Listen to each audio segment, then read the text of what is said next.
Hey everybody, welcome to Canary Cry Radio. It's episode number 173, Fellowship Fighting Fascism. My name is Gons. We'll get to Basil and our guest, Patrick Holland, in just a second. We're going to talk about what spiritual warfare looks like in 2024 America, and the answer might be political. But before we get into it, just real quick, this podcast operates on value for value, which means Canary Cry Radio and Canary Cry News Talk don't do any advertisements, no affiliate codes, no products that you don't need being pushed into your brain, because we reject the worldly theology of advertising. And while mainstream corporate media crumbles with their talking heads and personalities all looking for ways to survive independently, we've proven here that the best way for podcasts like ours to survive is to let it be produced by you, the listener or viewer. So we really appreciate all the producers out there for your time, talent, and treasure. If you're a listener of the show, the content's always going to be free, but it's the people, the producers, who are continuing to make it happen. And in fact, if you are a producer of the show, you can put it on your CV or resume, put in there producer of Canary Cry Radio episode number 173, or whatever episode you decide to produce, and we will vouch for you. So go to CanaryCry.Support to learn more. You can give a one-time gift or subscribe to things like the Supply Drop, the Babysitters Club, T-Shirt Council.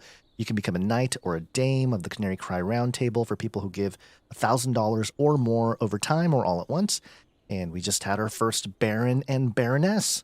So it's a lot of exciting stuff happening there. We thank all of our producers on air on Canary Cry News Talk episodes, and we're eternally grateful for all the people who help us keep this podcast going, which is a long time. Canary Cry Radio since March of 2012 and Canary Cry News Talk since March of 2016.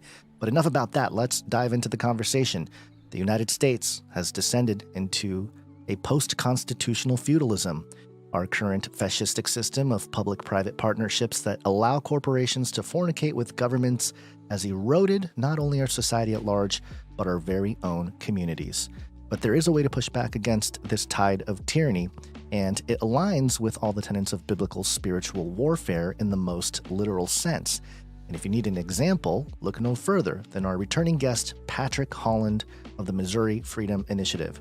Patrick is back just after 5 episodes to give us not only an update on the historic week in Missouri politics, but also a template on how every single one of us can act in our very own communities to ensure that nefarious, demonic agendas do not become institutionalized by our local leadership. And in fact, if you look around, it's really the lack of action of the citizens of the United States who have allowed this country to get to where it is today.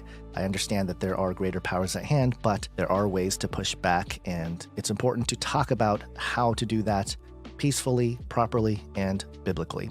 Now, I keep missing these conversations with Patrick, as I was out for episode 167 as well, the last time he was on, but Basil does a wonderful job with the interview. So while I'm over here trying to figure out what is going on with all of my computers and internet and the machines that are supposed to help me make these things, let's jump right into today's episode, Fellowship Fighting Fascism.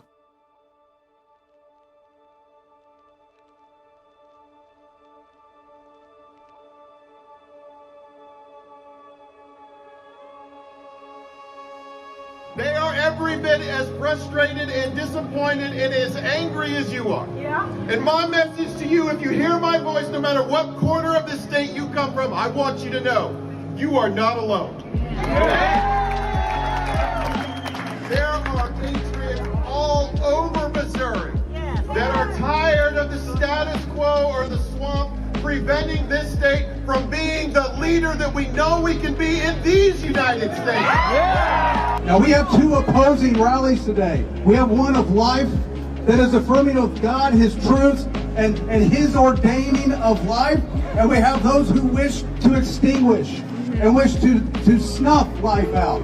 We are on the side of the Lord God Almighty. We are the ones that are victors. We have already won, but we cannot give in. We cannot grow weary. We cannot grow faint in this time. The short story is we've been pushing for some big Republican reforms to protect our Constitution from some of the pro-abortion initiatives that are trying to re-enshrine abortion into the Missouri Constitution. And so we're trying to take action to protect against that.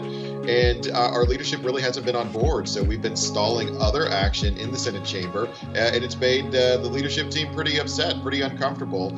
So uncomfortable, as a matter of fact, that they retaliated against us last week by starting to strip these chairmanships from us, taking our parking spaces. They were even talking about removing the furniture out of our public offices. So it's kind of silly, and unfortunately it's kind of petty, but for us, it's about policy. Hey everybody, you are listening to Canary Cry Radio and Razzle Dazzle. I'm your best buddy Basil, and you're not crazy.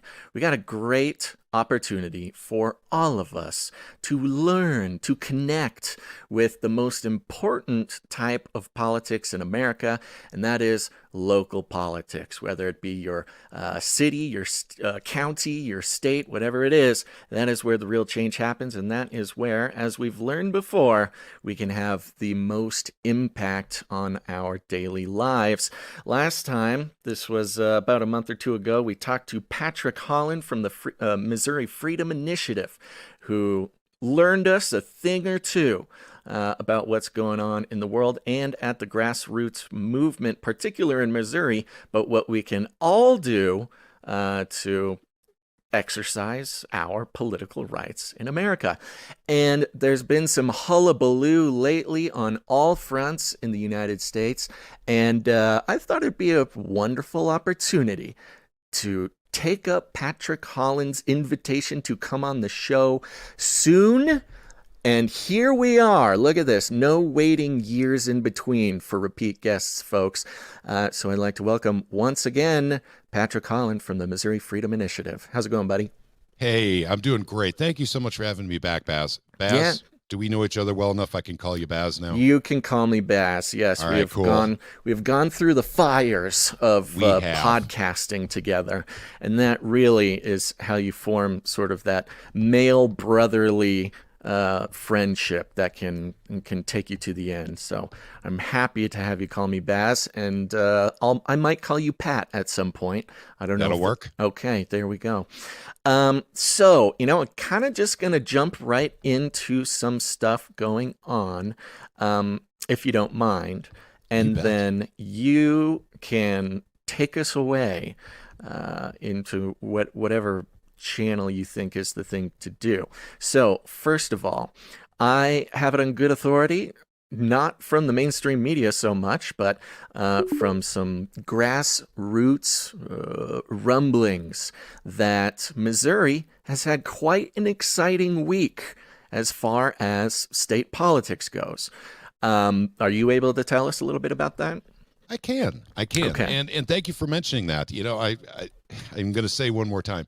If you're looking to the news for federal government news, for your intrigue, or for your drama or for your entertainment, in Missouri we don't have to do that. We got it right here in the state government level.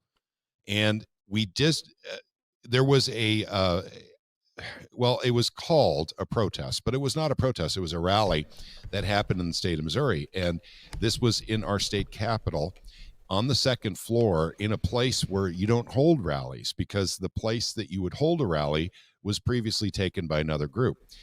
Now, the grassroots in Missouri put this together to support something called the Freedom Caucus. Okay. Now, I'm not going to give you a whole lot of background because I don't want to be boring about it, but just like DC has a Freedom Caucus, Missouri has one too. And it's made up of constitutional conservatives. Yeah, okay. So for people who might not know exactly what a caucus is or what the significance of a Freedom Caucus would be, how would you describe that to an alien? It's kind of a way, it's kind of like a club within a club. And we're not talking secret societies here. I was going to say, but okay. Yep. The Republicans refer to themselves in the state of Missouri as a caucus because they're of one party. But sometimes they fractionalize into smaller parties. And in this particular instance, the Freedom Caucus is a caucus within the existing conservative or GOP caucus. So their agenda is the United States Constitution and the Missouri Constitution, small government, low taxes. I mean, the stuff that you would find pretty much on, I would say probably the party platform. Okay. The reason they do that, because the next obvious question is, why would someone do that? Because that's already the GOP platform. That's what the caucus platform is. Well, it may be, but they're not following it. I mean, when's the last time, we saw a Republican running, is particularly for federal government, that was saying we need smaller government, we need lower taxes, we need more liberty and freedom for the people to make their own decisions. You just don't hear that anymore. It's not. It's it's tough with this uniparty we have in the federal government. It's it's almost, at least for people like me, perhaps the people who listen to this show, it becomes very complex, if not completely useless, to kind of talk about partisanship. Although it is very easy to get sort of sucked into the right-left paradigm as far as the federal government is concerned. Is there a difference in state politics? Is it a little bit more helpful to think and act in partisan ways? Well, that's an interesting question, because the frame of reference I have is other states compared to Missouri. Right. And I'm going to preface it by saying it is really tough to get good things done in the state of Missouri. It's not necessarily tough in other states to get things done, conservative things done. Interesting, because you guys are certainly doing a pretty good job of it. Well, we're trying, and it's taking an enormous effort.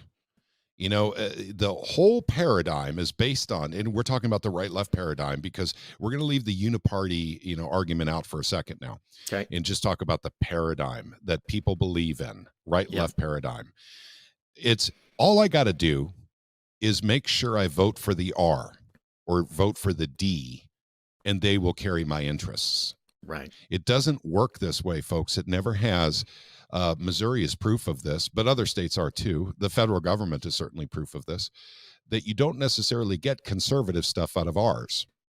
In some cases, maybe, a little less frequently, you don't necessarily get liberal policies out of a D sometimes. Yeah, right. So there's much more to being a free citizen in the state of Missouri, and indeed in the United States of America, than just voting. You have to follow up.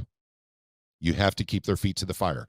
And we're going to go into stories here in just a little bit here, including what happened at the rally. But the important thing to even start with is using your free will to vote for who you want at the ballot box is only using 1% of your power as a citizen of your state. Oh, interesting. You have a lot more to do. And a lot of that has to do with emailing and phone calling and visiting with your representation to hold their feet to the fire, to make sure that your voice is louder than the lobbyists that are visiting them, sometimes on daily or weekly basis, in their offices. Patrick, does that mean that you are going to give us right now the political action limitless pill? That we can No, I wish I could. Because many of us work a job. So we're limited by our time. But if we're wasting our time frivolously being keyboard warriors and giving our opinions inside echo chambers, we're not using our time effectively, our energy effectively. Indeed, our power is not being used effectively. Now, I talk to politicians all the time, sometimes even in D.C., although that's not my interest. I talk to them about stuff we're doing in Missouri, by the way, generally. And I just got to tell you, politicians generally don't go into echo chambers. They don't read what everyone's saying in echo chambers. What's more important is picking up that phone and calling up a politician, or emailing that politician, or better yet, the most effective way, and trust me, I know this, is to visit them. And I'm not talking in D.C., I'm talking in your state, folks. Visit the politicians face to face. Talk to them. And we may have touched on this before, but it's interesting because we kind of automatically, because we are so focused on the federal government, and federal representatives are so far away, especially if you live on the left coast, you're talking 3,000 miles to see your representative or something, unless they happen to swoop through for a rally or a speech or whatever.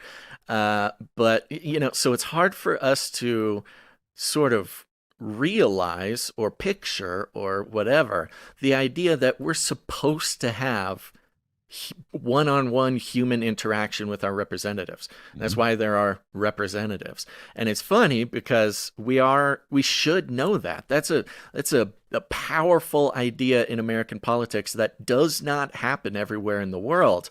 And yet this sort of, I don't know what it is, if it's some sort of Puritanism or it's just, I don't know, social anxiety or something, depending on what generation you're in, that the idea of bothering your representative at their office seems not only like awkward and unfun, but it seems illegal.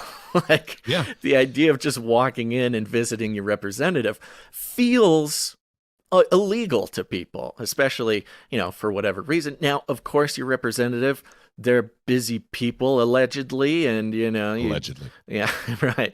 They're busy making phone calls for fundraising. At least that's not an easy job, Patrick. It's not. And for a fact they're not necessarily going to cherish the opportunity of meeting, people they represent one-on-one several times a day or a week or even a month or whatever. So it's sort of like deeply in some vein of the American cardiovascular system that says, don't bother them. I don't want to be a bother. Well, being a part of the cardiovascular system is an interesting context to throw this in, because if a politician makes you feel that you're somehow the cholesterol in the artery of their daily life, shame on them, because that's what they're there for. And I will tell you, and I'm going to defend some folks up in Jefferson City right now, certainly not all of them. There are some folks that we have in Jefferson City that are representatives and senators that are genuinely happy to see constituents come and visit them. Wow. They will drop everything. In fact, if you schedule in advance and if they're on the floor, you just pull them right from the floor. Just tell their LA or legislative assistant, LA is how we shorten it here. Just tell them you want to talk to them. They'll go pull them right off the floor and bring them back to the office so you can meet and talk with them. Really? You made the trip up to the Capitol. They're going to make time for you generally. Now, that is not true with all of them. I could even throw out names on people who won't do that in our Capitol, no matter, unless you bring a check. If you bring a check, they'll come off the floor for you. Sure. But there's a senator with the last name CCR, where I have a lot of people in the Missouri Freedom Initiative have complained about him. They simply never get to meet with him. He never makes time for them. He's a senator. He's a rhino. He's what we call a rhino. He runs as a Republican, but his voting record says something very different about him.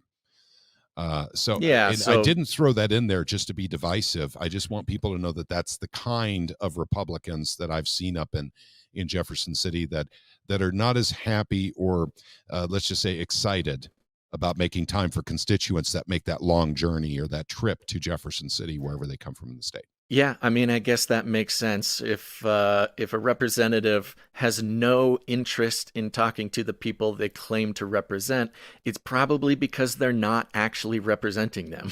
Yeah, kind of. It's just kind of your basic kindergarten logic here.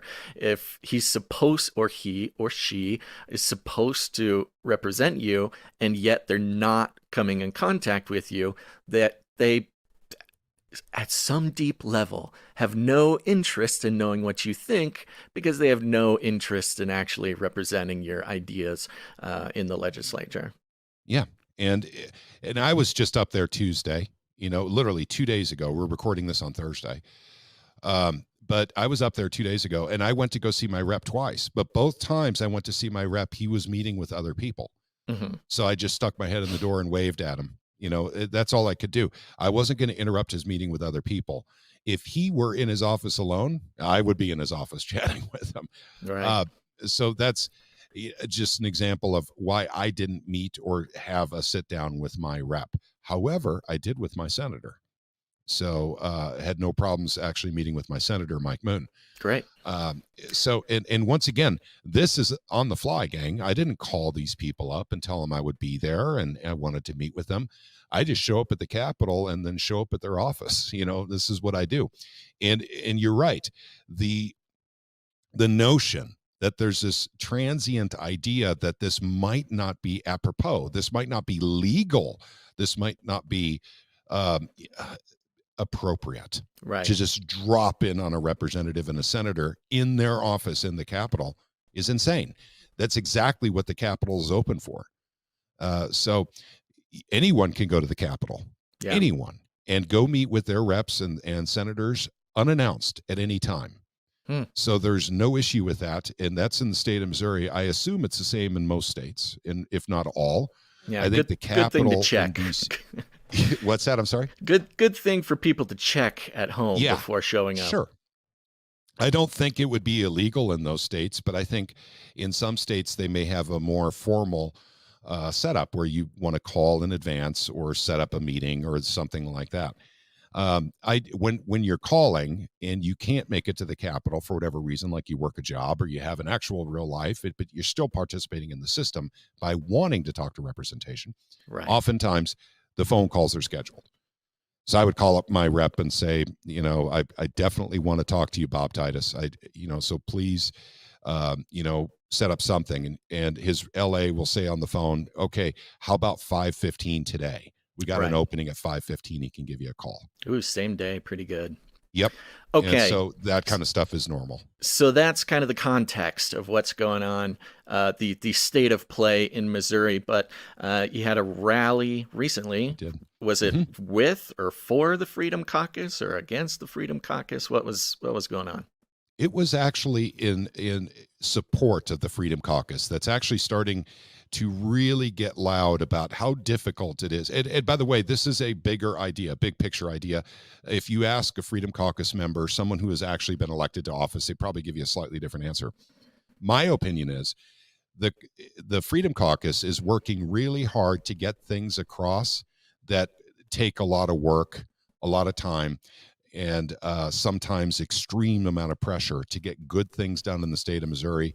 They're tired of go along to get along, extreme compromise to the point where you run out the clock at the end of the legislative session and you can't get anything done, which is kind of the way things run in Jefferson City. So one of the ideas they're working with, and by the way, the rally was in support of the Freedom Caucus. A lot of Freedom Caucus members came and spoke at that rally. It was roughly, the estimates are upwards of 400 people. And by the way, that is not an exaggeration. I was there, and I'm pretty good at judging crowd sizes too. So I would say it was between 350 and 400 people is what I would say. That seems and like on a 5-day notice, gathering. Yeah. And especially when it was in an area that's not meant for gathering, because that's the only space we had. It was not about comfort. There were no seats. There were no chairs. Everyone had to stand. It went on for maybe about 45 minutes, close to an hour. And there was in fact, I'll make sure that you have access to this. We sang the national anthem at the very end of the, so you get to hear 400 voices singing in unison. It was pretty awesome, actually.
Was that it was right there in the building? Right. Yep. Second floor inside the building. That's right. This was a peaceful rally. These are people coming together to literally show their appreciation and support for Freedom Caucus members that are actually working on conservative ideals within the state of Missouri in legislation and in the legislature. That's what they do. For instance, IP reform. Now, this gets to be boring, so I won't go for too long on this. Everyone remembers last November this big deal happening in Ohio. In Ohio, it was about, we call it the initiative petition process. This is basically when the legislature or the people can actually have something put on the ballot for the people to vote on. So that's what this is about, an idea. And in the case of Ohio, it was over abortion, if you remember. And they were trying to change their IP initiative process to represent 60% of the vote. And it went down. That initiative process did not work. And then, of course, they voted in abortion into their constitution. Mm-hmm. Okay. So in the state of Missouri, we have out-of-state players that are pouring millions of dollars into signature collection gathering all over the state for 17 different initiative processes to put abortion in the Missouri Constitution all the way up to 9 months. Oh, wow. And there's a lot of people in Missouri that are upset with this, me being one of them. I mean, full disclosure, I've been active for about 5 years at the state capitol, but I have 25 years of pro-life activity that I was doing even before that. Wow. So I'm a pro-lifer. So I always have been. Go ahead. Yeah. So there's this, of course, the broader conversation about abortion rights and giving that to the states has sort of become the dominating idea, I guess. Sure. And of course, the left wants it to be that way. And once again, this is not a left-right paradigm thing, guys. I'm trying to choose my words carefully because, once again, this isn't partisan as far as I'm concerned about getting abortion into the Missouri Constitution. What we're worried about here in the state of Missouri, well, I'm worried about abortion. I'm not saying that about the Freedom Initiative. What the Freedom Initiative is worried about is how easy it is to change the Missouri Constitution. And out-of-state players are actually funding that process. That is what kind of caught me by surprise. I mean, Roe v. Wade, it was more of a case. What is it called? I forget what it's called. When it's sort of applied, it's an implied rule because of a court ruling instead of Right. being, actually It's a decision. Yeah, right. Instead of It's being a decision based on the 14th and 4th Amendment. And it's a shame that it went on as long as it did, and it was considered a law because it was a decision between two people. right precedent. And That's what I was trying to think. Yep. And so the very fact that illusion has left us now because they reversed the Roe v. Wade decision and it goes to the states is actually quite natural. Mhm, This is right. the way it should be. Some people say this is a 9th Amendment issue, not a 10th Amendment issue. But we're not going to get into that argument today. What I will say is that the Missouri Freedom Initiative is concerned about how easy it is to change the Missouri Constitution. And because it is so easy, we have the easiest one to change out of all 50 states, according to my information. That's 50% plus one. So Oh. it's a popular vote. That doesn't sound right. No, it doesn't, especially if you understand how the federal government works. Once you understand how the federal government works for changing the Constitution of the United States, you look at Missouri's and go, oh my gosh, we're like the D student of changing constitutions. In the United States government, if you want to change the Constitution, it takes 75% of the states to Yeah. do it. In Missouri, to change the Constitution, it takes 50% of the vote plus one additional vote. Yeah, That's that's the tyranny of the majority. I mean, Correct. that's exactly what the founders were trying to avoid. That this Right. straight sort of straight democracy is actually a tyrannical sort of system. Sure, and it may not be immediately obvious when we talk about this, but when I tell you that it takes 75% of the states, that has nothing to do with population anymore. That has to do with literally states. Mm-hmm. It's 75% of the states It has nothing to do with population. So they could be the Right. smallest states. They could be a mixture of large and small. It doesn't matter. 75% of the states. And that's sort So- of that's used to protect some of the smaller states. So Correct. the big Correct. populations, don't again tyrannize the sort of lower population states. Yep, it's an easy concept to understand once you get, or fully wrap your brain around how it's changed for the U.S. Constitution.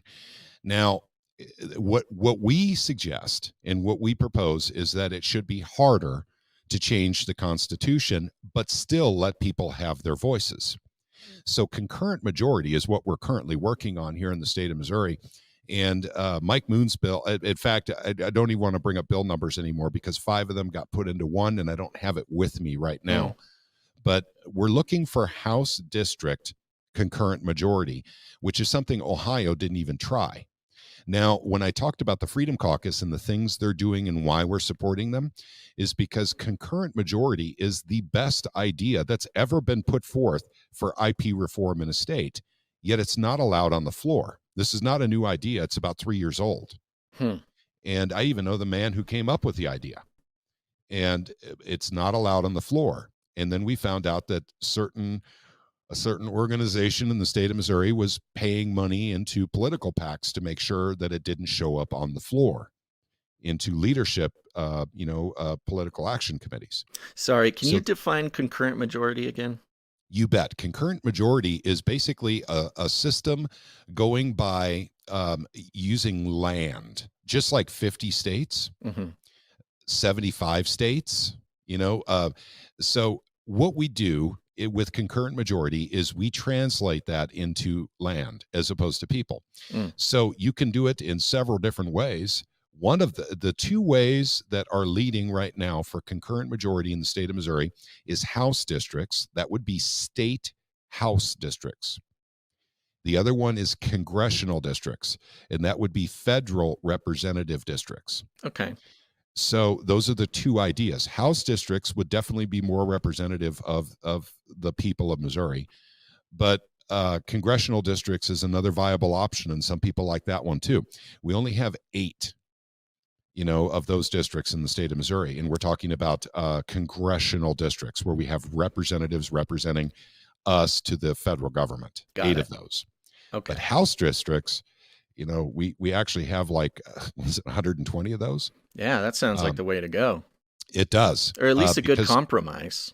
That's correct. It's better than a 60% majority. I'm not even happy with a 60% majority.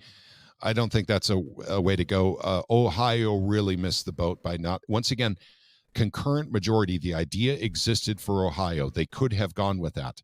But for some reason, just like Missouri, it never ended on the floor of the House or the Senate in Ohio for debate. I suspect that there was someone with deep pockets making sure that idea didn't end up in front of legislators. So they didn't have to. Go ahead. So the reason for the rally was to influence against making that constitutional amendment sort of change to 50% plus 1. That's the current system we have right now. Oh, that's the current system. Okay. And what was the rally specifically meant to achieve? It was meant to achieve several things simultaneously. Number one, send a message to leadership. I almost need to do caveats with this. I need adjectives for leadership. Sure.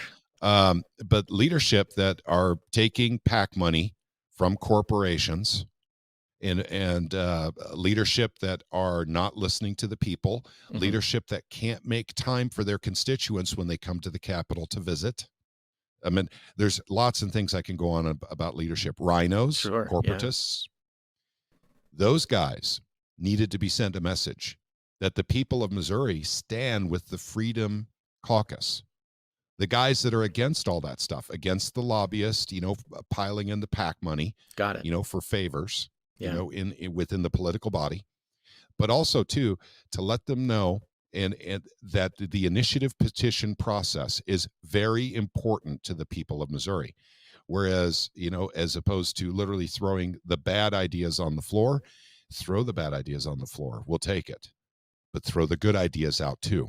They must go in front of those legislators as an option. And once they read it and see it, and I've seen it with my own eyes, I've actually helped to convert someone in the Senate, and that was in 2022. Actually helped convert him from not wanting to change the system to wanting to change it to concurrent majority with a simple 3-minute conversation. But they have to know the options available to them. And folks, I'm going to throw this out as another caveat. Don't assume that your politicians are really smart and know a lot more than you. And they actually have everything figured out, and they know exactly how things should run in a state. They need ideas. They need better ideas. Those better ideas have to come from someone. They might as well come from you. That's an empowering prospect there. That's correct. And you form a lasting relationship with your legislator when you bring them a good idea. Trust me. They never forget that. And it's not like they're going to give you credit for it. They're politicians. They like to, take credit for stuff. And that's cool. And as long as you're cool with that, you've got a friendship and you've got influence, basically with your representation, which you should have had in the first place. Right. Okay. These folks work for you. Yeah. So you had this rally, and it seemed, to be, from the tone of your voice, it seems like it was successful in some way. It was big. Let's just start with the size of it.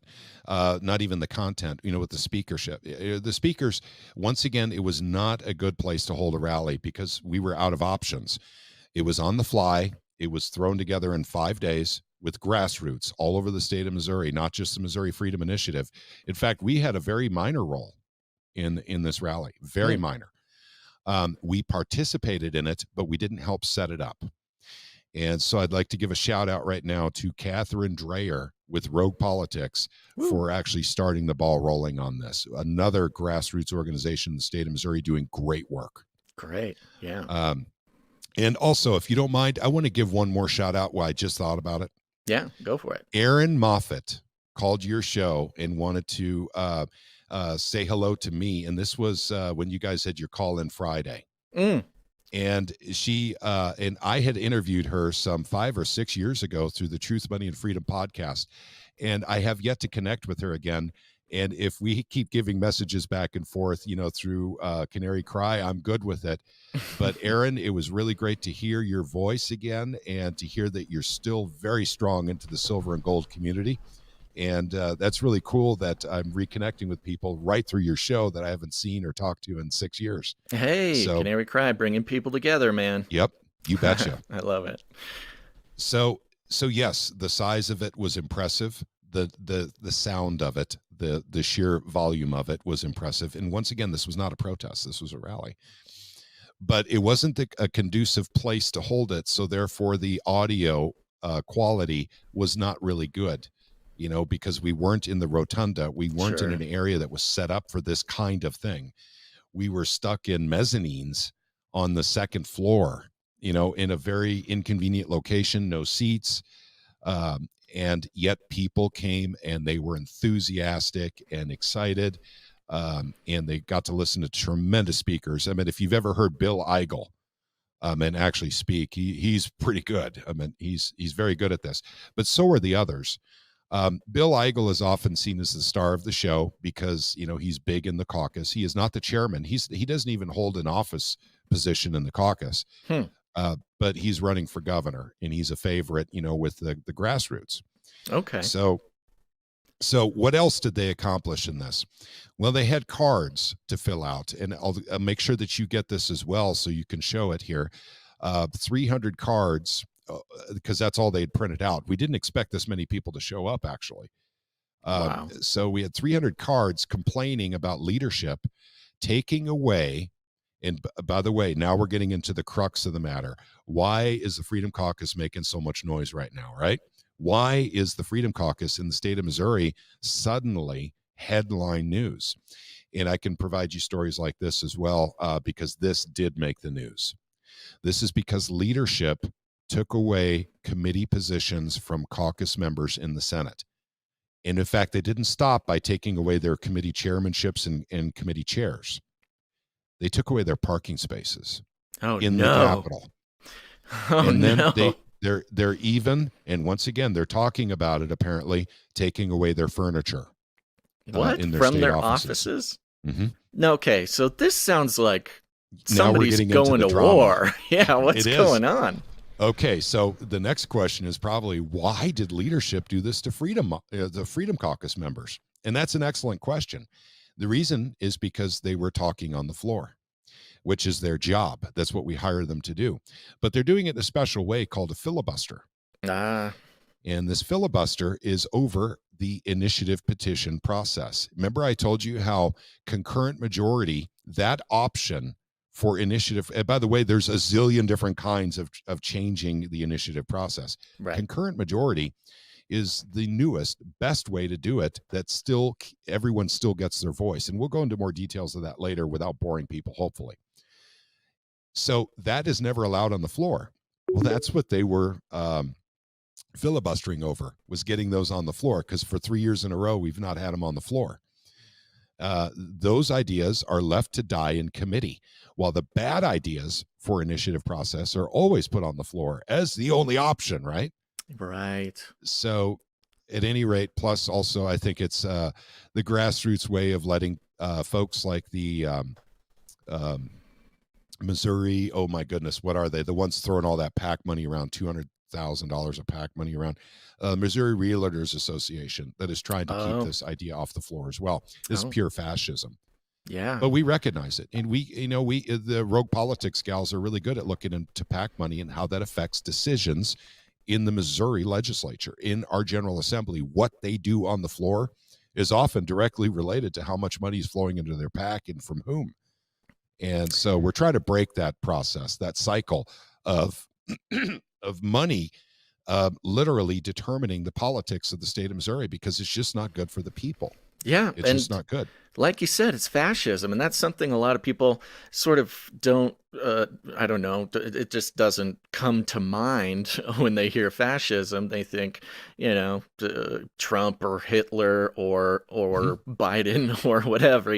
There's that's kind of the frustration about the left, is they don't really know what fascism is, because if they did, they would know that they're basically in a Democrat-led fascist government as we speak. And it's I would say maybe the most important part about fascism isn't just the authoritarianism, although that's a part of it, but it's the blending of corporations and the government. It's That's the correct. use of legal business entities as a form of government, or at least practically in practicality. And so it's interesting to hear that Missouri is not immune. All the great stuff that I've learned about what you guys have been able to get done, it makes it even more impressive knowing that money in politics is just as big of a factor in Missouri, if not more maybe, than we're used to. Yeah, and I love my state, warts and all. But we've got to get rid of the fascism in Missouri. And you're absolutely right. We're talking about an old definition for fascism. The definition has changed.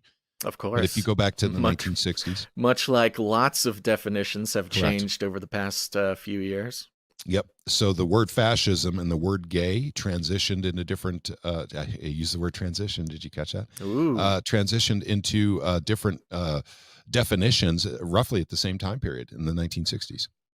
What a coincidence.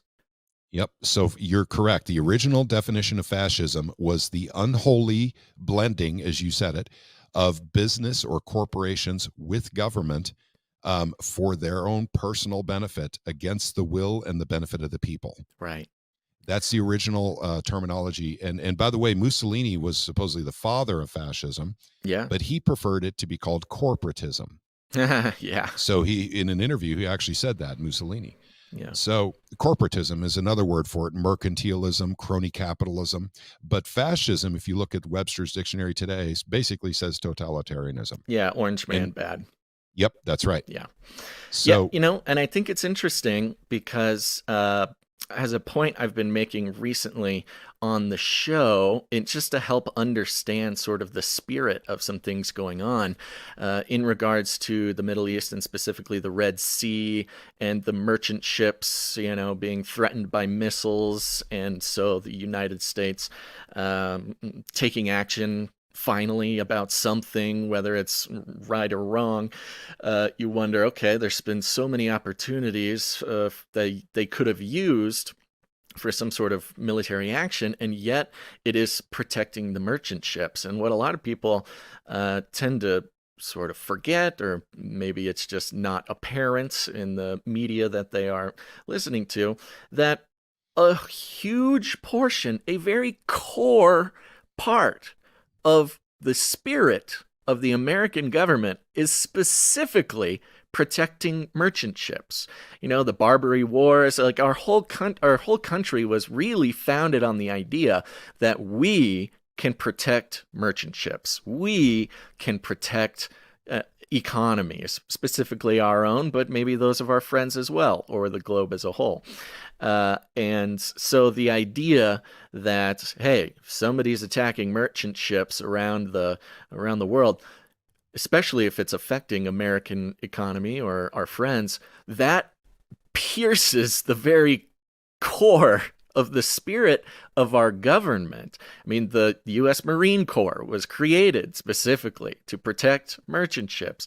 A lot of, the introduction of the southern states into the Union as a whole had a lot to do with mercantilism, but also merchant ships in the Caribbean was a big factor of American history too. So do not be mistaken, folks. The government in collusion with corporations and deploying not only American resources, but American men and women, specifically for the protection of merchant ships and whatever modern metaphor you can think of for that, is the heart of our government, or at least at the heart of what we might consider an unfortunate bit of our government. Should not come as a surprise. And I think that's important that you mentioned that. It's you mentioned, in fact, that's a very interesting time in American history with the Barbary pirates and what Jefferson was dealing with during that time. And the communication in between politicians were, in this, once again, we're talking about Muslims in the late 1700s, early 1800s. The Muslim or Islamic, community was someone they felt they just couldn't negotiate with. Right. They absolutely couldn't negotiate with, no matter what. They tried everything. And so then it came to literally sending out a navy and just start blowing up these ships whenever you see them. Yeah. And it was state-sponsored piracy as well. Yes, that's correct. It wasn't a rogue group of pirates like we think in the Caribbean. Correct. It was state-sponsored piracy, which has an interesting, with rhymes in a strange way with what's going on right now with the Houthis in the Middle East.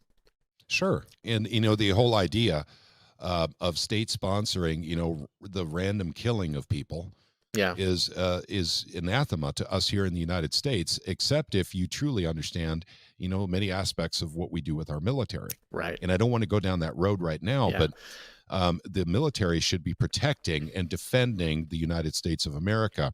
But what it has done, what it has evolved into being, is protecting the interests of the dollar. Yes. Worldwide. Yeah. And just so everybody's clear, I've had to clarify this before. My enthusiasm about pontificating about this specific core of the spirit of our country is not done out of patriotism necessarily. I'm not saying we're awesome because we will stop at nothing to protect merchant ships. It's just we need to understand that this is, when you realize that this is a spiritual ancestry of our government, it makes a lot more things make sense, and to ignore it would just be silly. Absolutely. That's a good point too. So if I could swing back real quick here to, the Freedom Caucus, the cards that were filled out, basically for leadership, for them to literally give back the committee chairmanships or just chairs for all the Freedom Caucus members, and for them to get their parking spaces back. It's Wow. not a source of contention. Now, if you follow me on Twitter, you can actually see a lot of liberals saying, "Oh, boo-hoo, the Freedom Caucus, conservative Freedom Caucus members are crying about their parking spaces." They're not. They're amused. I'm talking to these guys. I actually talked to these guys when I was there Tuesday. They don't care about their parking spaces. However, they're getting an awful lot of mileage out of the fact that their parking spaces were taken away. And I'm not talking how many steps it takes them to get to their office. Yeah. I'm talking about politically. Yeah, the They're getting pettiness. so many national interviews over losing their parking space. They're not going to give up that opportunity to talk to the people ever. Politicians are politicians. And the media is more interested in them losing their parking spaces because it's the liberal mindset, right? This is what they're really upset about. They don't care about their chairmanships. They don't care about their seniority in these committees. They care about their close parking spaces, right close to the building, a few steps away from an elevator. That's what they care about. That's what they're upset about. It's so ironic, so frustrating. But this is the thing. When I first saw that, I was thinking, "Oh dear God, they're going to concentrate on those parking spaces." I just know it, and I'm politically savvy that way. But the way they immediately turned it into a joke about the parking spaces. I should provide you some more videos or pictures or something, because they regularly camp out in their old parking places, with their lawn chairs and their cups of coffee, and they do podcasts from there now. So of course there's no car there anymore, but they are there in their lawn chairs talking, about what's going on in the Capitol. They don't talk about their parking space. They just transmit from there. That's the spirit. That's the spirit. You betcha. And so at any rate, the Freedom Caucus is, in a sense, starting to shake up the entire state, shake the jar, if you will, to let people know how bad the fascism is in the state of Missouri. Yeah. So they're doing a good thing. They're bringing an awareness to the body politic and also the people at large that may have never been involved in politics before, who are scratching their heads going, "We're a red state. We by capita have more Republicans in our General Assembly than any other state in the union, yet we can't get any red things done." Right. How is that? Why are we so purple on so many of our policies in the state of Missouri? Well, look no further than what the Freedom Caucus is showing us right now. These guys are getting outed. I meant for leadership to take away, people's chairmanships and parking spaces for simply using the power of the filibuster, which is soundly within the rules of the Senate.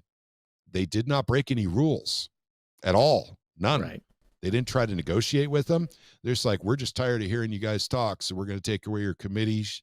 We're going to take away your parking spots, and we're going to start talking about taking your furniture away from your offices too. And then maybe you'll shut up." They haven't shut up one bit, gang. Yeah. But guess what? IP initiative process is actually moving now in the Senate.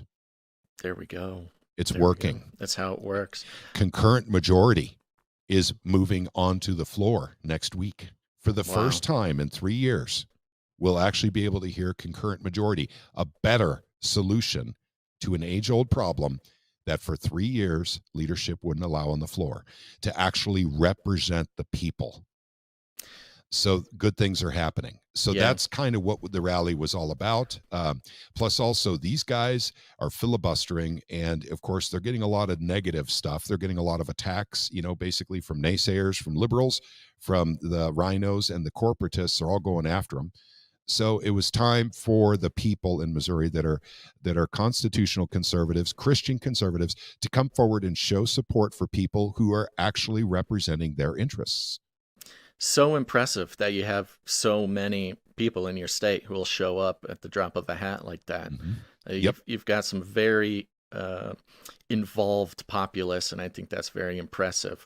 I don't know much about what's going on in other states, but I would hope that other states would be either inspired or right alongside Missouri in that case. Now, you mentioned there was, or somebody mentioned there was counter protesters. You had to be upstairs in the porch or whatever it's called. Sorry. The mezzanine. The mezzanine, that's what it is. The mezzanine, because the sort of primary place where this would be happening, the rotunda, was occupado. It was, and it was the League of Women Voters. Uh-oh. And they're Watch pushing, out, boys. That's right. They're pushing to get abortion, into the Missouri Constitution. Mm-hmm. Now, I don't want to speak on their behalf. I obviously am not with them. I don't know if they're for all the way up to 9 months, because there's ballot initiatives from 3 months all the way up to 9 months. So I don't know what they were pushing, because they did have a petition downstairs that they were circulating. And so I don't know exactly which one they were for, but that's what they were for. Now, did they show up specifically to counter protest, or was it just a scheduling issue? That actually ended up being a thing where they had scheduled weeks in advance to be able to do that. Theirs was well planned out in advance, and they had about 100 people show up. So, and by the way, that's not a small number, gang, for the rotunda. That looks impressiove. Yeah, you guys are just inconveniencing everybody over there with the Freedom Caucus. Yeah, kind of, I guess. But freedom, in itself, and yearning for it is one thing. Actually working towards it is another thing completely. Yeah. And in their minds, they're working for freedom as well. Now, I would never take away anyone's First Amendment right. Everyone has a right to believe what they believe and what they believe is the best way forward. But the whole idea behind free speech and making sure that the best idea wins is that there is no censorship. Yes. So I'm glad that the League of Women Voters who want abortion put in the Missouri Constitution had a place to meet, had a place to circulate petitions. And of course, there was about 100 of them there, and they had weeks to set up. We had 5 days. We had roughly 400. In our petition, it wasn't really petition, it was really index cards saying to leadership, give the Freedom Caucus their chairmanships back, give them their parking spaces back, and please step down from your leadership positions so we can hold new elections in the Senate. Yeah. And this wasn't just to representatives on the sort of more liberal side too. You mentioned rhinos. So did you have Republicans asking Republicans to step down? That's correct. That's exactly what this was, because the Freedom Caucus, I hate to speak for anyone, because I don't fit in any box for Republican. I call myself a constitutional conservative. Yeah. And that doesn't really fit into any of the main boxes that you can check a box for on a ballot. Right. But I suspect that most people feel the same that are supporting the Freedom Caucus. And it's just because the Republican Party has clearly left the reservation as far as their platform's concerned. Small government, limited government, more freedom for the people, more liberty, and low taxes. That is the Republican platform, and it has been for years. When's the last time someone ran for president as a Republican that actually said, we need smaller government, we need lower taxes, we need more freedom and more liberty for the people? I actually know the answer to it, so I'm going to throw it out and I'll let you take a stab at it. And maybe you know. Well, I'm having a hard time separating out if the word's coming straight from the candidate's mouth or if it's been sort of implied by their fans or something. But it certainly sounds like something Trump would have said. I don't recall Trump saying anything like that before. Yeah. I said, I can't tell if he's actually said it or if I'm just assuming because of the people who vote for him. Well, when George W. Bush was running for president in 2000, he did say that. Oh, interesting. So that's the last one that I actually heard on a standard stump speech saying, basically we need to reduce the size of government and we need to lower taxes and we need to get more freedom back to the people. Yeah. Now, and I'm not a fan of George Bush.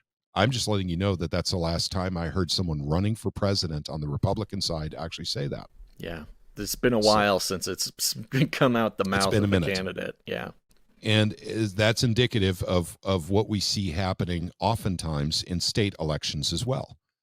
So, once again, voting is a solemn task. Almost, I would almost consider it sacred at this point, because you really have to know what you're doing at that ballot box to prevent bad people from getting in. Yeah. You really have to do research.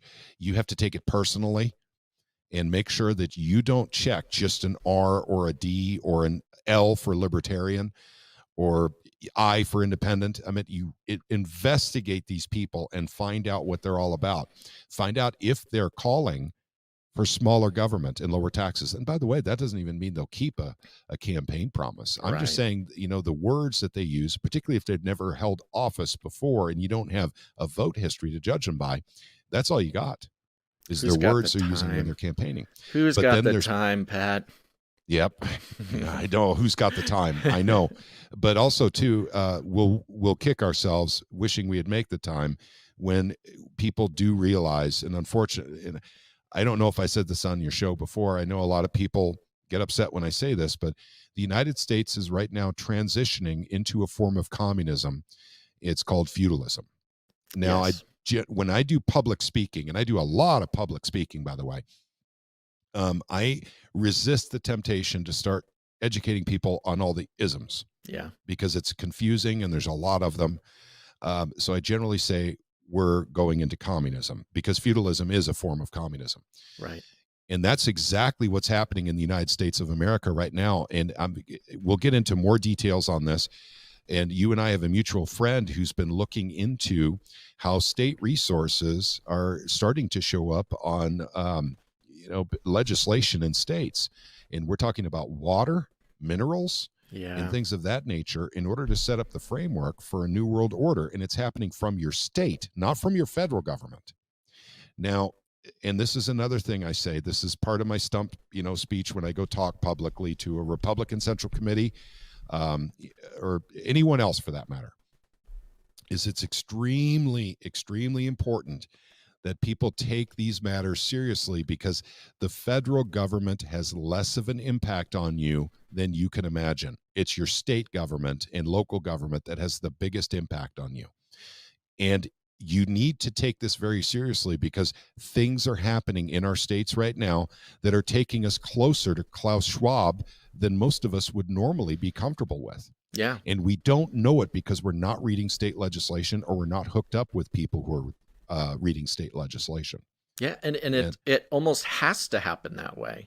The way that things are set up here, correct, it would, by definition, have to start at the local level. These I don't know, all the World Economic Forum, 15-minute cities, private public partnerships, all the details that eat people. The bugs. Yeah, live in your pod and eat the bugs. All the stuff that people are getting tuned into now on a global level. They're seeing Davos, they're seeing the UN, they're seeing all these, the EU's movements, and it's big and scary. But what's bigger and scarier is that it's happening right down the road from you. That's correct. It's not happening at the federal government. Yeah. People think it is, but it's not. It truly isn't. It's happening at your state level, gang, and your water in your state is kind of a sovereign thing there that kind of belongs to the people who live in the state. We have legislation that a mutual friend found that basically says no one can take, and by the way, legislation, it's not a law. It's not been passed. It's going through the system right now. That says that no one can take water out of the state of Missouri or pipe it out unless they have a permission slip from the Department of Natural Resources. Well, guess who gets those permission slips, gang? It's those very same people that are putting all the money in all those PACs. Right. Exactly what we were just talking about. Exactly what the Freedom Caucus is fighting. This fascism in America, but more specifically in Missouri. Yeah. So we look at all the things Klaus Schwab is promising, basically, we're going to get rid of the cars. We're going to, we're going to do this. Everyone's going to be eating bugs. No one will own land anymore. They'll be happy. Of course, what he's not telling you is who will own the land. And that's government and the 1% that put money into PACs. Those are the ownership. Those are the stakeholders in the end game here that Klaus Schwab keeps railing on and on about. Klaus Schwab and others. I mean, there's other people that represent him as well. Yeah. And we have to fight this on the state level because that's how they're getting access to our resources, not through the federal government. The federal government is not writing legislation saying, well, Missouri has the biggest, and by the way, we have the most potable water underground than any other state. Oh. We share it with Arkansas, though. It's a huge underground lake. Oh, that's good to know. It's potable. It's clean. You could drink it right out, pump it out of the ground and drink it. And it's very clean water. And apparently a lot of people want it. And so that's why we have legislation going through the system. But oddly enough, the legislation is about piping it out of the state, interestingly enough. Yeah. It's not about pumping it out and selling it to people in the state. It's about pumping it out of the state. Yeah. And all they need is that little permission slip from the DNR. And of course, that's a political ploy. I mean, anyone who is, making those PAC payments is going to have access to the water suddenly. And of course, the people would be none the wiser. We wouldn't even know what's going on. Yeah. Go ahead. As long as your tap turns on, you're not going to even think about it. That's right. Until it doesn't. And then it's too late. And it's so interesting too, because you can name off the top of my head, maybe a half a dozen other states that are going through similar stuff. I mean, water in states is one of these sort of underlying conflicts that's going on that does not get a lot of media.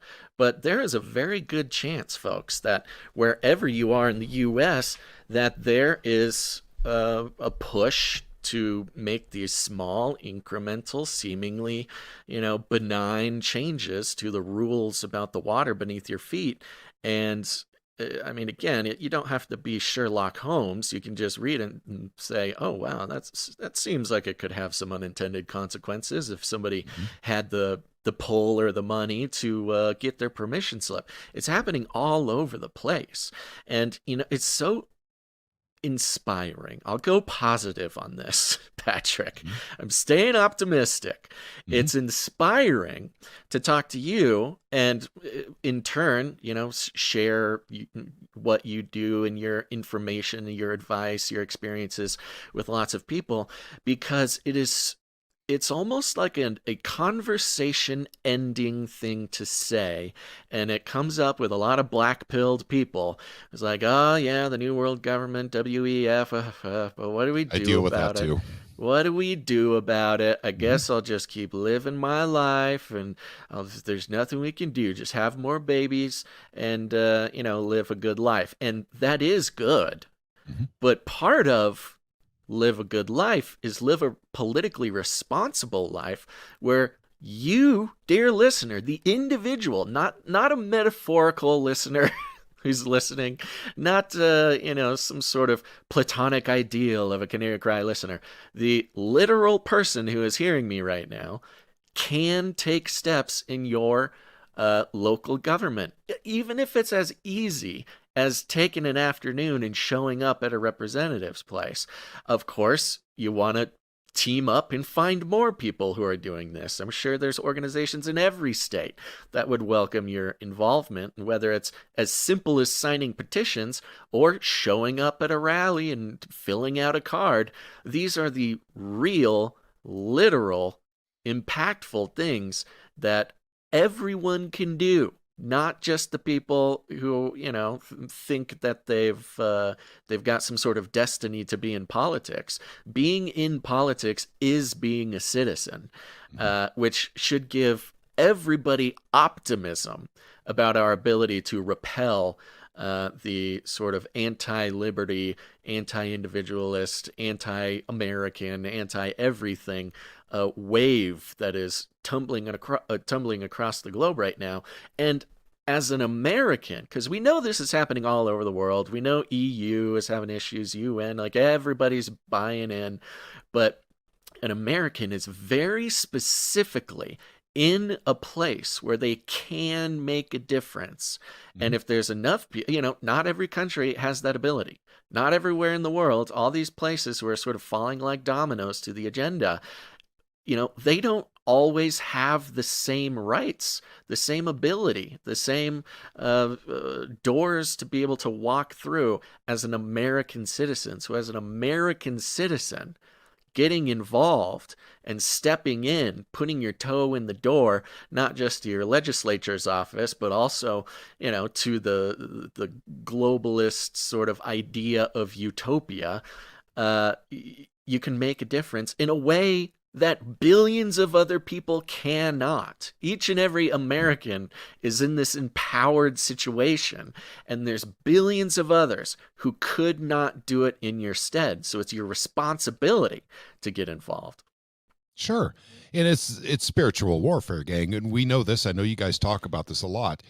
But the fact of the matter is, it is purely spiritual warfare when it comes to your rights, because they do not come from the Constitution. They do not come from the federal government. They come from God. Right. Period. End of story. It said so in the Declaration of Independence that we are endowed with these rights from our Creator. Yeah. So Amen. the fact of the matter is, fighting to keep your rights, government shouldn't even have the right to take away your rights. That's why they were limited in what they could do, even with the supremacy clause in the United States Constitution. They're limited because they weren't supposed to be able to take your rights.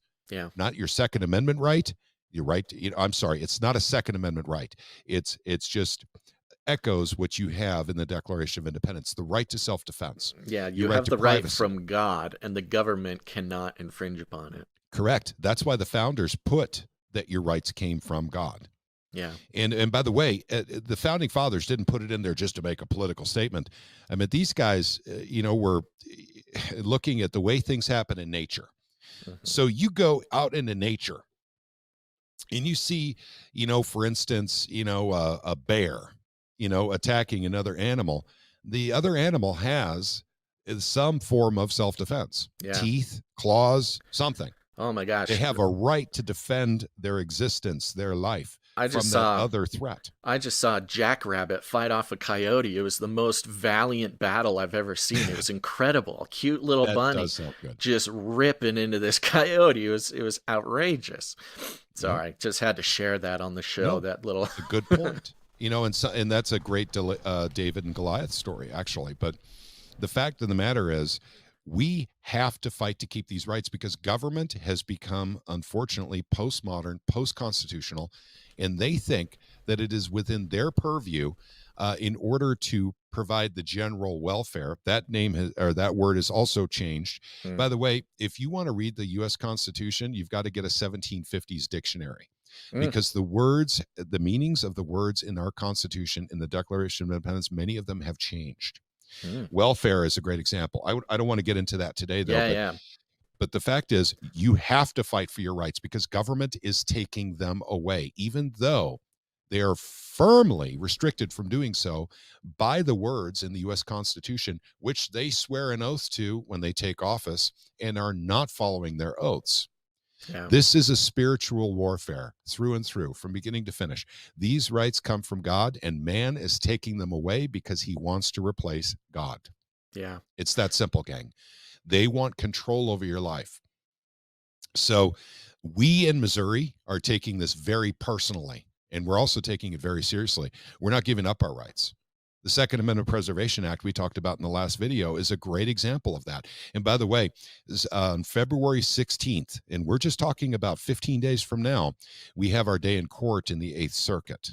Because remember now, the federal government is trying to take away Missouri's Second Amendment Preservation Act by using what's called the Supremacy Clause. Yeah. But it simply doesn't apply because it has to be pursuant to the Constitution. The Second Amendment is not pursuant to the Constitution.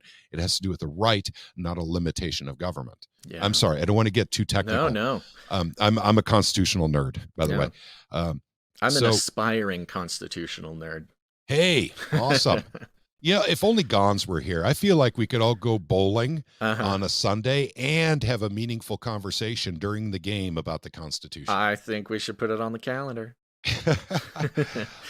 So we're fighting for these rights in Missouri because we have these rights from God, and we're letting the politicians know, I'm sorry, you don't have rights to take away our rights. Look Right. at the Constitution. And nothing has changed. Nothing has been amended to say the U.S. government has rights to take away your rights. That's never happened. Yeah. Post-constitutional, postmodern civilization we're in now is all about who gets to control you. Yeah. That's what everything's about now. And, So and it is a spiritual war. I mean, that's it is.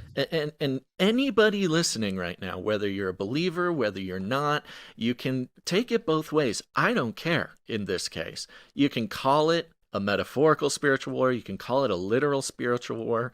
I mean, I personally believe it's literal. We got a lot of different kind of people listening. But the point is that because it is a spiritual war, it manifests in a lot of strange ways. And much like that bunny getting attacked by the coyote, it can get some kick once you start getting involved in, holding the authority in your identity as a human being, a child of God.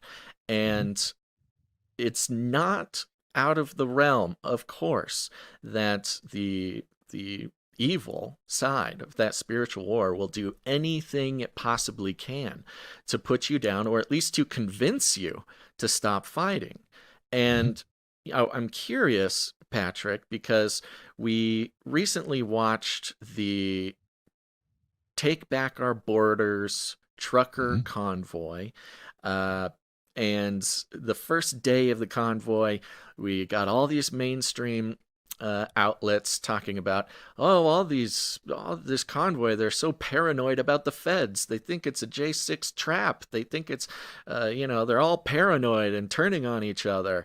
And then somebody slashed their tires, and then somebody gave them wrong directions, and somebody had to get kicked out, and you're like, this sounds almost exactly like their paranoia was actually founded. It sounds like a step-by-step sort of sabotage campaign from the book. Infiltration, exactly.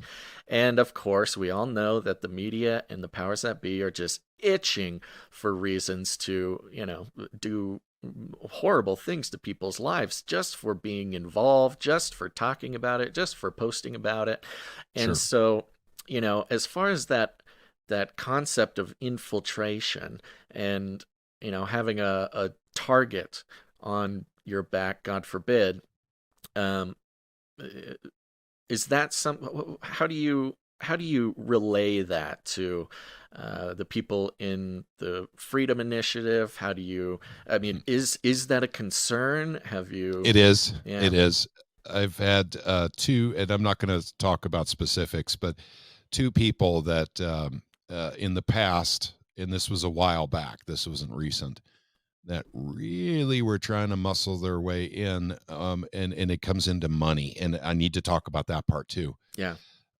Muscle themselves into a corporate filing for the Missouri Freedom Initiative. And both of these people definitely don't participate in any activities that we do. They're not with us for Knock and Shock. They're not making phone calls. They're not doing emails. They're not participating in live streams. They just wanted their name on some sort of corporate paperwork saying that they were one of the main people in the Freedom Initiative. It's very suspicious. So, of course it is. And one of them I would actually define as a sociopath clinically. Yeah. But the deal is the Missouri Freedom Initiative, and I'm very upfront about this, and I've got reasons to talk about, even from something that happened after the rally, which was kind of interesting. And I would like to share some of those experiences with shutting down school bonds, preventing them from being able to get on the ballot, or shutting them down when they are on the ballot. And for very specific reasons. We love kids, and we think they should be in safe schools, but there's other reasons, gang. And that is, the Missouri Freedom Initiative is not incorporated. In fact, the name is not even registered with the state. It's simply 3 words out of the dictionary that thousands of people across the state assemble under to get good conservative stuff done in their state. Do you know what that means? We're not lobbyists. They can't come after us. Yeah. So this is freedom. Now, we talk about what freedom is and what you fight for when it comes to freedom. And this is the ultimate freedom, but there's no money in it. So anyone who's interested in making money in the fight for freedom is not interested in the Missouri Freedom Initiative. Right. Because it ain't there. We don't have it. Oh, we don't take interesting. donations. Go ahead. Yeah, no, sorry. I'm just saying that's very interesting. It's very sort of clever, but it's also such a powerful sort of spiritual defense. That's correct. I was going to get into that, and I'm going to, you took the words out of my mouth. Actually, hold that back for just a little bit because I want to tell a story. Yeah. My wife is a prominent member of the Freedom Initiative as well. And we have lots of good leaders. You know, my wife and I count ourselves very fortunate to be surrounded by terrific leaders. And we talk about one of them on and off screen. And it was a mutual friend of ours, is a tremendous leader as well. I'll just call him Isaac. And but one of the things that we do in the initiative is we actually go and speak in school districts after my wife actually does a, believe it or not, she actually does an assessment of their bonds, where they're at financially. It's nothing less than a full bond audit before they actually go for a bond on the ballot for the school district. And we go and do these meetings and presentations in different school districts all over the state. There's no money in it. No one gives us, gas money or anything. I mean, we pay for our way. And we go and actually give this information and do handouts. We do PowerPoint presentations. And I'm not going to get into all the dynamics and technicals of what we're showing them because it's a lot of it's just plain math. We're talking fourth grade math here. You don't have to be an astronomer, with calculus to figure out how they're misspending money or how they play shell games with money in public school systems across this nation. It's actually pretty easy to figure out. But the fact is, we're attacked. We were attacked on Tuesday night. My wife and I, when we were done with what we were doing, Knock and Shock and the rally up in Jefferson City, we drove to a town that was an hour away called Owensville and did actually a little bit of a meet and greet and a presentation for the people there about a bond that they will be voting on in April. And now I'm not going to go into the particulars of the meeting and how we were attacked in the meeting by specific people. For just presenting numbers, math, data. And we were immediately attacked by about 3 people. And they ended up being spouses of people that are, by the way, the superintendent didn't show, even though she was invited. The school board members didn't show. They were invited, but they did send their spouses. Weird. So they're cowards. Yeah. Basically, we're not attacking them directly. We're just talking about math here. So, and we'll come back to that spiritual warfare part here in a second. But the fact is that we don't get anything out of this. We're just educating people. And it's the same thing with the initiative and what we're doing on legislation that's going to take state resources and reallocate them to other parts of the country without your knowledge and without compensation. And so that's something Isaac's working on. But the fact of the matter is the spiritual warfare on the school side is something that I had never truly encountered before. And so, and we're talking about now, I will tell you the official position of the Missouri Freedom Initiative when it comes to education. And that is school choice through and through and no strings attached vouchers. That's our position. So we are not necessarily against public schools. However, we're against many of the policies that they're implementing within the public schools. If they want to borrow more money from the people, they better darn well have a good reason to do so and not putting AstroTurf on the football field. Yeah. You know what I'm saying, Baz? Yeah, totally. Okay, without me going into details of what these people are asking money for, which they never do anyway, in the shell games they play, like taking out bonds, and instead of actually performing a task or doing something with it, actually rolling it up into a new bond and turning it into an investment instrument and throwing it out into the open market for people to invest in so they can get the interest off that bond while the people are paying the interest on the original bond that was converted into a new financial instrument. Yes. These are the shell games I'm talking about, by the way, and it happens everywhere. Babylonian money magic there. Exactly. Thank you. Thank you. Yeah. So I didn't want to get all, yeah, there's no way I'm not going to get all political. I try to keep it light and non-technical so we can, have, a more of a foundational discussion than a technical one. Yeah. But the spiritual warfare is apropos when I talk about my dealings having to do with schools. And this is my assessment. This is my personal assessment. This is not Missouri Freedom Initiative. This is my assessment from dealing specifically with folks on school issues in the state of Missouri. Some of these folks are possessed that are pushing for the public schools. There's something wrong with them. And it's not because it's a general thing I throw out. That guy's possessed. That girl's possessed. It's the fact that they are so angry and swearing, sometimes spitting on me. When all I'm doing is presenting data. Yeah. I mean, it's weird, Baz. Yeah. It's weird. Yeah. I mean, you can see it, you can feel it when you come into contact with these sorts of people in these sorts of situations. And it's hard to sort of communicate to somebody who might not have reference for it.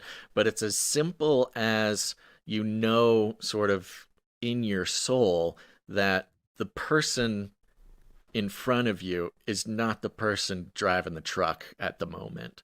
There's something else making the decisions. There's something else getting in the way of how this person would otherwise be acting or what they'd be saying.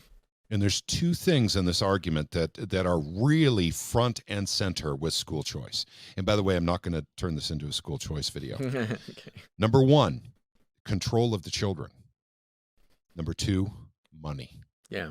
That's it. Monetizing the children, basically. That's correct. That's what they're doing. They're monetizing the children through information. Now, I'm not going to get into class wallets, which is social credit scoring within the public schools, which is something that they're starting. We could talk about, digital currency, CDBCs all day long, but they're starting to incorporate it into a reward system in the public schools called digital class wallets. And so maybe that's something that we can dedicate a show towards, and I need to do more research so I can speak to it better. But this is something that's up and coming in the next few years here, gang. And so this is something in the public schools. I'm going to write that down so we can remember it for last time or next time. Sure.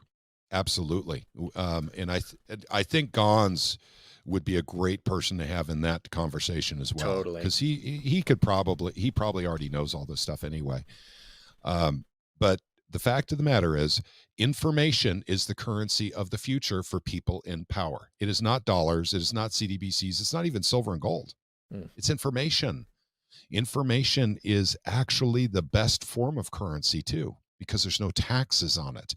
Now you know why all the masters out there, all the the people that are controlling society. I mean, I don't know what else you want to call them, the elite, the one percenters, the Illuminati, the moguls, the magicians. There's lots of names for them. They want to deal in information because they don't want to pay taxes. You and I will be dealing in something that we have to pay taxes with. And God love all those people out there that think the central bank digital currency is the best thing since pizza and beer. Because gosh darn it, when you're going to give your kid or your grandkid $50 for their birthday and transfer it from your phone to their phone, and suddenly it's not $50 anymore, it's $40 because little Susie had to pay federal taxes on her birthday gift.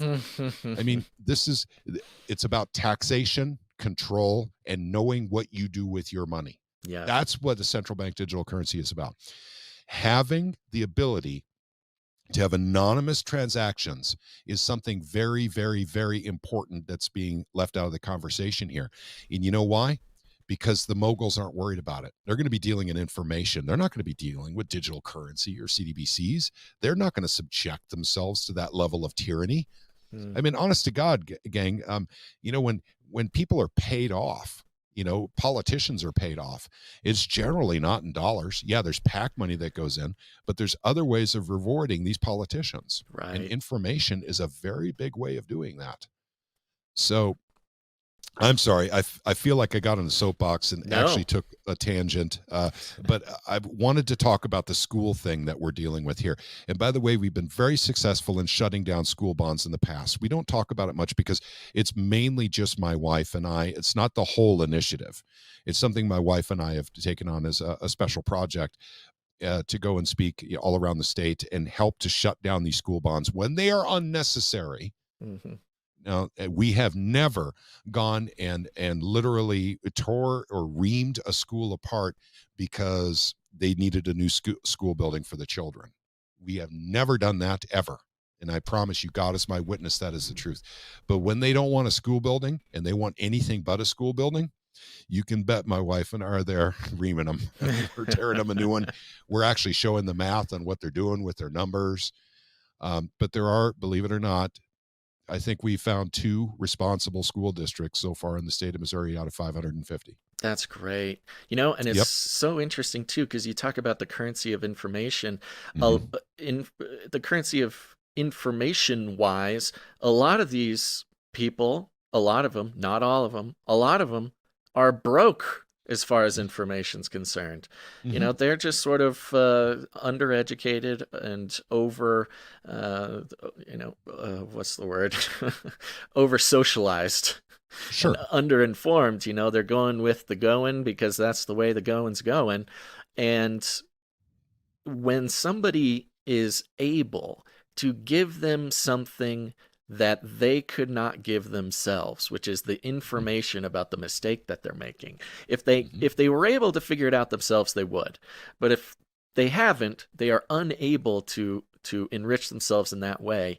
And then somebody comes along and gives them something priceless, which is information about decisions they're making or opportunities they have or mistakes that they are falling into. It's interesting because you can get a couple of different reactions. One of them is, "Oh my goodness, wow, thank you. This means a lot. I'm no longer broke in information." Mhm. Or they can get really mad about it, because if you're giving someone a piece of value that they don't understand, they think it's trash and they're offended by the waste that you're putting before them, when they don't realize that it's a pearl. I guess there is an easy biblical reference there, pearls before swine. But it's oftentimes a thankless job, Patrick. Yes, it is. It is. And that's, and that's a very good way of putting it, and actually laying out a red carpet for the idea itself that information is in fact a currency. And it always has been. But the fact is, I think we're taking it to a new level now. When you can know everything about a person's habits, what they spend money on, if they consume lots of entertainment or television or whatever, know what they're watching. Yeah. If you know where they work, if you know what their hobbies are, you can own that person psychologically pretty simply through advertising. Yeah. And this is just a fact. But the same thing is true with kids. The problem is, and once again, I don't want to get into a big philosophical or psychological conversation on this, but during the formative years of a child, I mean, that's when the schools really, really, really, really matter. Right. If the schools are pumping in garbage, that garbage is really hard to get rid of, psychologically speaking. It's going to take years and years of therapy as an adult to get rid of that garbage they got in their formative years. Mm. And schools are trying to get kids younger and younger. They're trying to start doing daycares in schools so they can actually take kids at 1 year old. Oh, geez. And that way they just, they go to daycare when their brothers and sisters at school or whatever. And basically the schools have them at 1 year old then, and all the way up until they're in kindergarten. That's the whole idea here, is control and lack of freedom. Yeah. And The I hate to tyranny say of it, but convenience there too for the Yeah. parents. absolutely, they do it through convenience. This is how people lose their freedoms, is by bowing to convenience. Yeah. In fact, I've said this before and I'll say it again, and people are not going to like me for this. I mean, this is one of those ones where people are going to get upset with me. Eventually, you're going to have to totally get rid of this. Mm-hmm. And in fact, we should be doing it now. For those just Because- listening, he's holding up his phone. Yep. Yes. I'm holding up my cell phone. It's a smartphone. Yeah. That is the key to their control, is the fact that we buy these smartphones. I guarantee it. This is totally key for them to control us, yet we buy them willingly. Mm-hmm. In fact, some people spend $2,000 on a phone. Yeah. I laugh because I'm old enough to remember spending $300 on my first car. Oh, jeez. But and it was used, of course. I'm not that old, gang. But that is the control mechanism for all of us within Western society. It's not just America. It's not just Missouri. Is that smartphone. And the day is coming where we're going to have to dump them, because if we don't, we are willingly giving up what little freedom we have left. And that's because your digital wallet will be there. Your social credit score will be based on your phone. That phone will be identified as you. You will be your phone, and the phone will be you. Now, you talked about Neuralink yesterday on your show. Mm-hmm. And people, we're not far off from this. At some point, we could get rid of our cell phones by just putting chips in our heads. And so basically, yep. And eventually, and trust me, that tech is probably less than 20 years off now. And and I know a lot of people say we don't have 20 years. Oh, no, I'd say it's even faster than 20 years. I think that's optimistic, thinking we've got 20 years, but the point's made. Yep.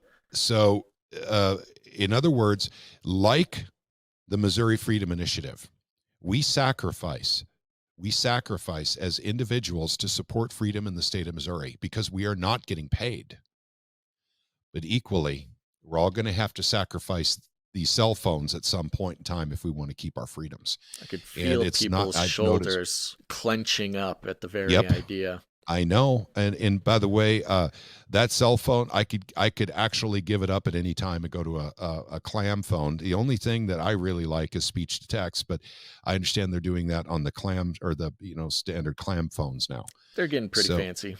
Because I don't use the internet on my phone, even though I have it. I use it to make and receive phone calls. I do store my contact list in there. That's very important to me. And I send and receive texts, and I use GPS because I do a lot of driving. Yeah. And that's all I do with the smartphone, by the way. So it's actually pretty easy for me to go back to mapping out my destination before I leave. And let me turn that off. I'm sorry. Speaking of which. Yep. But at any rate, for freedom, there's going to be sacrifice, is what I'm trying to say to everyone here. But the sacrifice is not on the federal level. It's on the state level. And I, once again, I'm going to appeal to everyone who's watching on a couple of things. First of all, I'm going to have to turn that off again. I'm going to turn my phone off, actually. They're trying to get in the way. They're trying to keep us from talking. Nope. That's people in the initiative trying to get a hold of me. By the way. Okay. And I really try my best not to upset people, and I really don't, because it really doesn't serve a purpose. But I'm telling you, communism is coming. So first off, it's very important people understand and take that away. People are putting themselves in danger right now by fighting that communism, the Klaus Schwab stuff, the feudalism. In fact, you tie the school stuff into land ownership. And I didn't get to that point, Baz, but I don't know if I could belabor that point and educate people in an effective way in a short period of time. But, property ownership, and then, of course, the property taxes that many states, pay for schools is directly linked. But the people that put themselves in danger need prayer. And these are people, everyday people, that are literally fighting on the state level, that are actually making a difference. They're making waves. They're getting noticed. These are the kind of people where spiritual protection is necessary. Yeah. And I agree, basically there's all kinds of levels of protection that people can take. Basically you can be a concealed carry holder, you could learn Kung Fu, but there is absolutely nothing better than prayer. Prayer is the first line of defense. Amen. Without any, and by the way, I'm a big Second Amendment guy, and I'll tell you, prayer is better. Yeah. So I would ask that everyone consider praying for the people out there that are fighting for freedom, like we are here in the state of Missouri. This Freedom Caucus thing is the beginning of something much bigger. And there's a lot of people upset. Apple carts are being turned over right and left, and people are being exposed. Bad actors are being exposed, and that's usually when they get upset. And that's how the war is won. I mean, that's correct. We're not joking when we talk about it's a spiritual war.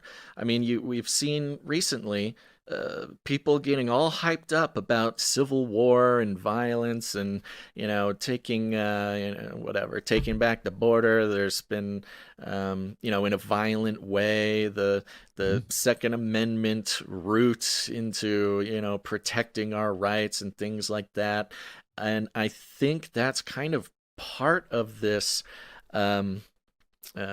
infiltration agenda. I mean, especially if you're a believing person, you're a biblical, Bible-believing worldview, spiritual worldview person. I mean, it's not violence through which spiritual warfare is won. It's, like you said, it's sacrifice, it's prayer. These are the things that are so rebellious to everything going on, not just culturally, although including culturally, but politically and economically. It is not your violence that they fear. It's your sacrifice, because sacrificing your phone, sacrificing your convenience more than anything. I mean, if we had the ability to truly see into the spiritual realm, what power is held in sacrificing the temptations of the world, and not just the classic ones, not just your drink or your smoke or your women or whatever. I mean, that's certainly something you should consider sacrificing, but it's these small tyrannical conveniences that when you sacrifice them for in the name of freedom, that is enraging to the system. That is enraging to the spiritual enemy, because that's the door, that's the key in, that's the gate through which the enemy can take his victory. But sacrificing your entitlement to an easy life, or your entitlement to a convenient thing, your ability to do things easier and faster and stuff like that, your ability to let those things go, are truly massive hits to the enemy in this sort of spiritual war. And more than anything, particularly for yourself, the victory for your own piece of the battlefield comes with that, and with enough people fighting that battle and winning that battle in their own lives.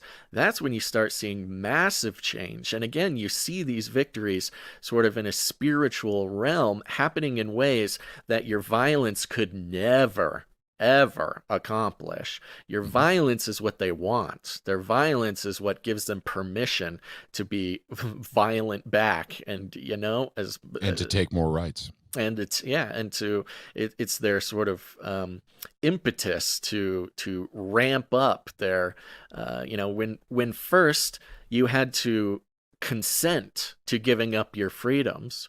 Once violence gets involved, they don't need your consent anymore.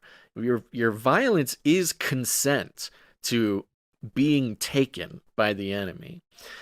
So we just saw the whole mess online with the guy and his father murdered his father and tried to start this rebellion, and all the sort of talk about civil war at the border and the infiltration of violence into the convoy, and it just ruins everything. So I think that point that you're making is maybe one of the most important parts of what people can take from this conversation.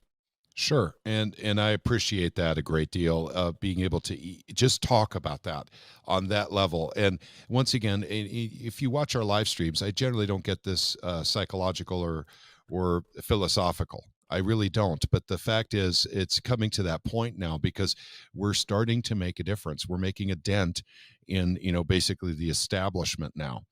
And we're pointing out how they control individual bills, Not just, hey, they're big, powerful people with money and they're controlling politicians. No, there's a payment pretty much for every bill that they want tabled or to fail or to get through. Right. And we're really good at shutting down bills. And that's a lot easier than getting something through, by the way. Getting a bill through, like gold and silver, we should talk about that a bit. Getting a bill like that through, it takes a lot of work, a lot of time, a lot of effort. And yet these bad bills go through so easily with no resistance, no interruption to the flow. They just slip right through the system. Well, that's because I don't have money to give politicians to make good things happen. Right. I just don't have it. But I suspect that if I had money and I was giving PAC money to the leaders in the Missouri state to make sure that gold and silver get through, I'm pretty sure it would get right through. Yeah. Yeah. But we show up with manpower, basically people giving up of their time, of course, their gas money. Every time I take a trip to the Capitol, that's guaranteed $60 in gas money. I got to take the day off of work, so I'm not getting paid. So it is a sacrifice to go up to the Capitol. And I do it as often as I can during the legislative season. Yeah. But the big sacrifices, basically come with risk, it seems like. And, I'm talking on the physical side, not on the spiritual side. Mm-hmm. I think on the spiritual side, you get rewarded over and over again, exponentially, I think. Basically when you take on risk to actually take on, what are perceived as the bad people. Right. I don't want to call people with money evil. I don't want to necessarily go down that route, but I do know people with money that do evil things with that money. Yeah. And so that's a fact. And it happens in every state, gang, and Missouri is no different. So I ask for prayer for everyone who's fighting for freedom in the state of Missouri, from everyone, to literally just remember that these people are actually, I'm not saying they're necessarily putting themselves in harm's way, but I think we might be on the precipice of doing something like that. When you expose big stuff, big money, big ideas and resources of a state, basically, in legislation that basically puts it up for grabs to the highest bidder with no accountability to the people. I think that's probably the avenue where, basically, we need to wear, every single piece of armor from God, and then get prayer as well. So please pray for the folks in Missouri fighting for freedom. And there's a lot of us. Yeah, So, I think that's the sort of call, the call to spiritual arms here, folks. This is obviously a time that is unprecedented, and it's people like you, Patrick, and the people you participate with, and the people who are inspired by you to participate. Those are the people that we need to be keeping in our prayers on a daily basis. And yes, especially you, because we appreciate making sure we can get these reports from you from the front lines. And yeah, it's extremely powerful. I apologize. I haven't been so respectful of your time here. We've had a great chunk of time. I do have a dentist appointment. I'm just looking at the clock I have to get to. Okay. And, I thought, hey, if society is going to collapse, I better get one more dentist appointment in beforehand. So I can stretch out these chompers. That's officers thinking there. Yeah, that's what I'm thinking. But Patrick, this has been really incredible. I'm sorry we have to cut it just a little short here. But, it is being confirmed in my soul that not waiting so long to have you come back was the right thing to do, and will be the right thing to do in the future. And if people are interested in what you're doing, perhaps they missed the previous interview, but if they're interested in what you're doing, if they like what you have to say, if they want to get in contact with you, how can they do that? You bet. The website is the easiest thing to do, and there's an email list that we have, and that's really important because we are censored quite a bit in many places, and email is the most effective way to get something done quickly. MoFree.org. MO for Missouri. MoFree.org.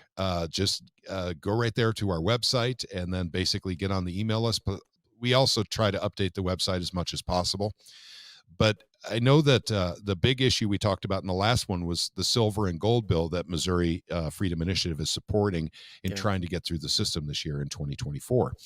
And you did a great job of putting together that video showing what we were up against on the House floor, with the Democrats worried about Nazi gold getting into circulation in the state of Missouri. Yeah, not to mention the zombie silver. Zombie apocalypse silver. That's right. So that's something we're very big into, but we're also into shutting down bills that take away our freedoms.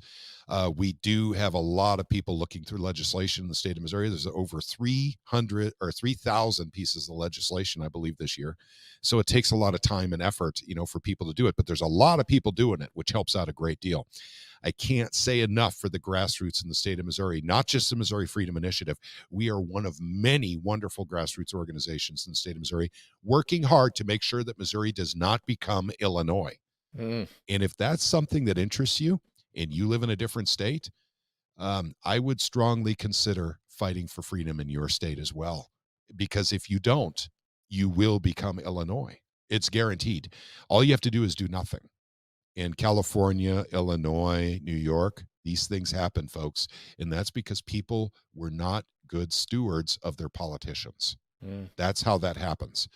Missouri, we've recognized there's a problem, and we're gathering in strength, and we're fighting it now so we do not become the next state to become California, New York, or Illinois. And so that's a stark warning to all of you, because the plan is to go to feudalism. You won't have property rights.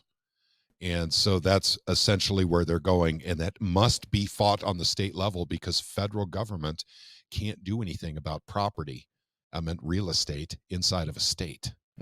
So that's on your state level, gang. That's where your freedoms emanate from. They, basically everything you've gotten from God, the foundation of that is property rights. Property rights. And so that's what everyone seems to forget. And property taxes is a very big part of that. That's why we're working the school side of things too. So I guess the best thing I could leave you with is don't think that you can actually get good things done in Washington, D.C., because you can't. It's impossible unless you're rich. If you're rich, yes, you can get things done in Washington, D.C. If you're not rich, work where it actually really matters, your state. And there is nothing that a politician fears or enjoys more than your visit to them at the state capitol. If you can't do that, call them often, email them often. Keep talking to them about issues, about legislation that's going through your state, because you have to take responsibility for your own freedom, because no one is going to do it for you. No one. Not even your representative, unless you're talking to them on a regular basis. Amen. Amen. You, American, listening to me right now, you have the power. You have the power in ways that others do not. So to not use that power is giving your consent to whatever they want to do. Correct. Yeah. That's right. Not using your power is consent to losing your freedom. That is correct. That's right. Thank you so much, Patrick Holland from the Missouri Freedom Initiative. It is always such a pleasure. And I thank you from everybody here at Canary Cry and everybody listening and anybody new finding the show. We really do appreciate the time that you've given us and have promised to give us in the future. I love coming back, and you guys are just awesome to me, and I really appreciate you guys letting me tell the story of how one state is fighting to keep the freedoms for its people, for over 6 million souls. Thank you very much for having me back, Baz, and I'll be keeping an eye out for you. Well, we love to hear it, and next time we'll get Gons on the line too. It's enough. I would love to talk to Gons. It's enough Gons evasion we've had here. All right, everybody. Thanks for listening to this episode of Canary Cry News Talk. Make sure to tune in next time, but until then, think outside the cage. God bless you all. Whee!